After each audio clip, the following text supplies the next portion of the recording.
সামনাসামনি আমরা কতই না মানুষের প্রতি মহানুভবতা দেখাই, কিন্তু বাস্তবে আমরা কোন মানুষের প্রতি আকৃষ্ট হই চলুন একটু দেখে আসি। 2016 সালে ইউনিসেফ এমন একটি পরীক্ষা করেছিল। তারা জর্জিয়ার একটি ব্যস্ততম রাস্তায় একটি বাচ্চাকে সুন্দর পোশাক পরিয়ে রাস্তার মধ্যে দাঁড় করিয়ে দেয়। তখন রাস্তার অনেক মানুষই তার নাম কি, তার বাসা কোথায় এগুলা জিজ্ঞাসা করতেছিল।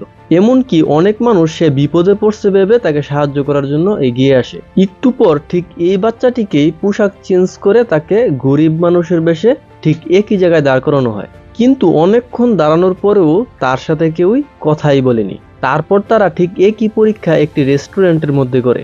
প্রথমে ওই বাচ্চা সুন্দর পোশাক পরে ভালো পরিবেশে মানুষের সামনে যায়। তখন সবাই তাকে আদর করে, এমনকি তাকে সবার সাথে খাবার খাওয়ার জন্য অফারও করে। কিন্তু একটু পর যখন ওই বাচ্চা মেয়েটি ময়লা পোশাক পরে তাদের সামনে যায়, তখন তাদের রিয়াকশনটা ছিল ঠিক এরকম। কেউ তাকে দেখে মুখ ফিরিয়ে নেয়, কেউ বা ব্যাগ সরিয়ে নেয়, একজন তো ওয়েটারকে ডেকে তাকে বের করে দেওয়ার কথা বলে। তাদের এই ব্যবহারে বাচ্চাটি,